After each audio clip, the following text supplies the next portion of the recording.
Guys, welcome to JKSSB online tutorial. मैं हूं सतीश और हम लोग कर रहे हैं जेकेएसएसबी के लिए फ्री रिवीजन क्लासेस और हमने स्टार्ट करा है top most 200 MCQs from Jammu and Kashmir GK portion. Alright, तो अब हाँ, एक चीज़ मैं आपको बता दूं, जब भी कभी वीडियो सुनो तो उसका ना टाइमिंग स्पीड बढ़ा दिया करो, तो मज़ा आता है, जल्दी भी खत्म हो जाता है, मज़ा भी आता है। ठीक है, तो स्टार्ट करने से पहले आप सभी को बता दूं कि अगर अभी तक आपने हमारी ये बुक नहीं बाई करी तो आप लोग अपना टाइम कहीं ना कहीं गलत जगह पे यूज़ कर रहे हो, क्योंकि इस बुक में आप लोगों को वो सारे एमसीक्यूज, वो सारे पेपर्स दिए हैं जो जेकेएसएसबी ने पूछे हैं, और जेकेएसएसबी क्या पूछता है वो सारी इस बुक में दिया हुआ है। तो आप अब ये बुक जाके अपने पास वाली दुकान से ले सकते हैं। जम्मू में हर दुकान पे अवेलेबल है। ओके, शॉप्स पे ये अवेलेबल है, सिर्फ 299 रुपीज़ की चार्जेस है। ओके, इसमें पेपर्स दिए हैं लास्ट 2013 से लेकर अब तक के, और साथ में 5000 सब्जेक्ट वाइज एमसीक्यूज भी रखे हैं, और सारे के सारे पेपर एमसीक्यूज एग्जाम में पूछे हुए हैं। ओके, सो उसके साथ साथ आप सभी को बता दूं कि अगर अभी तक आपने मतलब सपोज आपको कोई इंक्वायरी है, कुछ पूछना है, तो आप इस नंबर पे मैसेज करो, आपको सारी डिटेल प्रोवाइड कर दी जाएगी। ऑलराइट, चलिए हमारा पहला क्वेश्चन है। देखो, मैंने हमेशा एक चीज़ कही है कि क्वेश्चंस जब भी कभी बनते हैं तो उनका मेन मकसद ये नहीं होता कि आप लोगों को टफ चीज़ पूछी है, बस हाँ, आप लोगों का दिमाग खराब किया जाए।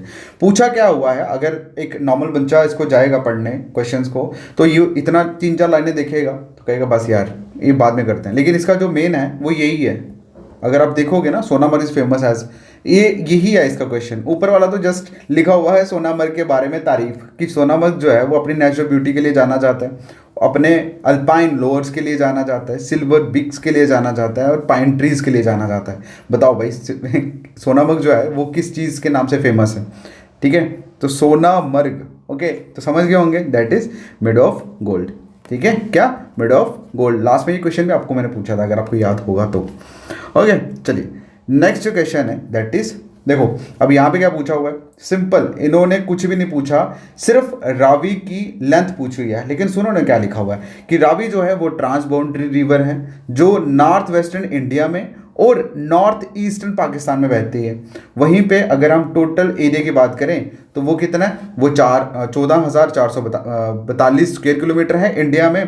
ठीक है, after flowing for a length, मतलब फ्लो जो होता है, ओके, मतलब जो रिवर का ड्रेन किसको बोलते हैं, जब भी कभी कोई पानी बह रहा होता है ना, उसको ड्रेनिंग बोलते हैं। ठीक है, इसका टोटल कैचमेंट एरिया जो है वो 14,442 बताया किलोमीटर इंडिया में। किस, कब? आफ्टर फ्लोइंग, कितने लेंथ के बाद, मतलब कितना लेंथ फ्लो होने के बाद इतना स्क्वायर किलोमीटर जो है वो बनता है। तो इसका जो आंसर है दैट इज 720 किलोमीटर।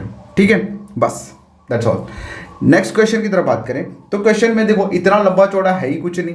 इसमें सिंपल अगर हम बात बताएं तो इन्होंने लिखा है कि सब ट्रॉपिकल रीजन जो है वो किस रीजन में होता है। सुनो, अब इन्होंने क्वेश्चन किस तरह से बनाया कि जम्मू कश्मीर का जो क्लाइमेट है वो बहुत ही ज़्यादा माउंटेन के थ्रू इन्फ्लुएंस होता है। मतलब जहाँ पे माउंटेन्स ज़्यादा लंबे हैं वहाँ पे मतलब लंबे क्या है, जहाँ पे माउंटेन्स है वहाँ पे ठंड थोड़ी ज़्यादा देर तक रहती है। ठीक है, और बाकी टेम्परेचर जो है वो कुछ जगहों पे मॉडरेट रहता है माउंटेन्स की वजह से या वाटर बॉडीज की वजह से। बताइए ऐसा कौन सा रीजन है जम्मू और कश्मीर का जो सब ट्रॉपिकल रीजन है? बट देखो, मैंने आपको क्या बोला कि इस क्वेश्चन का आंसर ये दो वर्ड पढ़ के ही आपको पता लग जाता।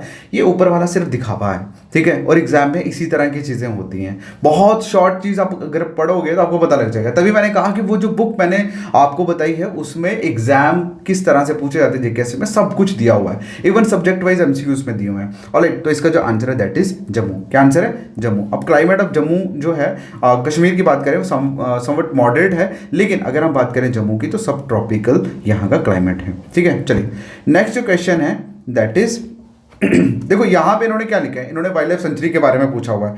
अगर हम बात करें तो इन्होंने थोड़ा सा रेफरेंस दिया ऊपर कि एक वाइल्ड लाइफ सेंचुरी है जो 76 किलोमीटर है श्रीनगर से नियर पहलगाम, जिसका एरिया 32.27 स्क्वायर किलोमीटर है।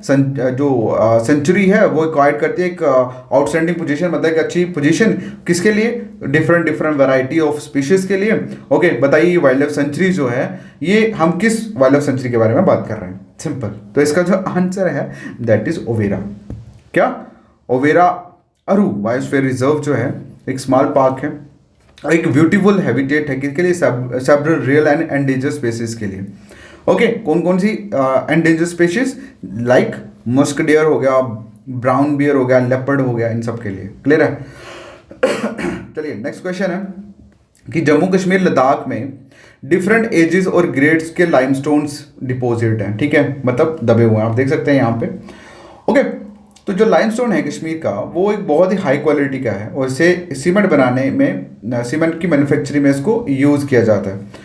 ओके, तो बताइए भाई काम पे कौन सा है वो सीमेंट, दैट इज बुआन और क्रू, ठीक है, ये वो लाइमस्टोन है हाई क्वालिटी का जो सीमेंट बनाने के मैन्युफैक्चर में यूज होता है।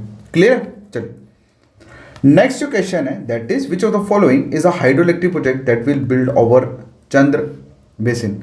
बताइए चंद्रा बेसिन के ऊपर कौन सा हाइड्रो इलेक्ट्रिक प्रोजेक्ट जो है वो बना हुआ है। तो इसका जो आंसर है दैट इज खीरथाई सेकंड, ठीक है, खीरथाई सेकंड जो है Chenab main river district Kishtwar में ये बना हुआ है।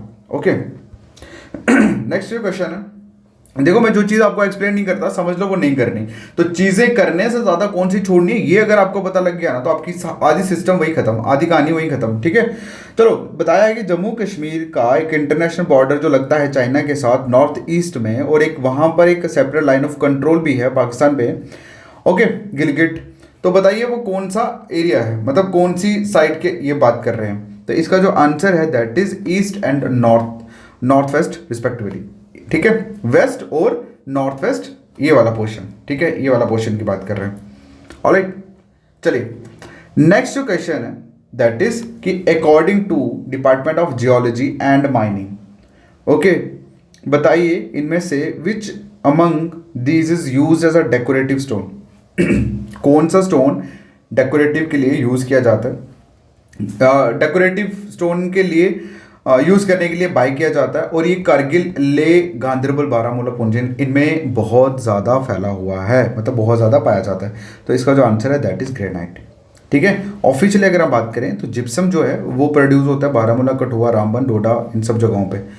ओके, तो इसका जो आंसर है दैट इज़ ग्रेनाइट। नेक्स्ट जो क्वेश्चन है दैट इज़ CVVP जो है वो मतलब जुड़ा इनकॉर्पोरेट होता है शामिल होना कब, 13/6/2001 as a joint venture company of NHPC limited, JKPDC and PTC limited for execution, किसके लिए, for execution of 3 hydro electric project जिसका नाम था पक्कल दल, कीरू एंड क्वार, ठीक है। और बेसिकली ये CVVP का मतलब क्या है वो पूछा गया है। तो इसका जो आंसर है that is Chenab valley project limited, क्या, चेनाब वैली प्रोजेक्ट लिमिटेड। और नेक्स्ट जो इसमें आपको याद रखना है दैट इज जैसे एक वेव हाइड्रो इलेक्ट्रिक प्रोजेक्ट्स की कैपेसिटी कितनी है, 540 मेगावाट। चेनाब की अगर हम बात करें तो कितनी है, सॉरी ये चेनाब, ये जो फुल फॉर्म पूछी है इन्होंने ये वही लिखी हुई है, Chenab valley project limited. Clear है? नेक्स्ट जो क्वेश्चन है दैट इज कि according to 1961 in this water treaty जो थी, India has given the control eastern control namely, ठीक है। बेसिकली एक चीज़ बताओ, ये क्वेश्चन इंपॉर्टेंट नहीं है क्योंकि इन दिस वाटर ट्रीटी के बारे में है, जम्मू कश्मीर जीके के अकॉर्डिंगली ये इंपॉर्टेंट नहीं है, बट हाँ इंडियन जीके के अकॉर्डिंगली ये इंपॉर्टेंट है। तो इसका जो आंसर है that is Beas, Ravi and Sutlej, ठीक है। इंडिया को ईस्टर्न रिवर्स जो है जिनका कंट्रोल दिया गया कौन कौन सी थी, वो व्यास, रावी और सतलुज। क्लियर है? तो ये थे आज के क्वेश्चन, मिलता है नेक्स्ट वीडियो में, तब तक के लिए thank you so much, take care, bye.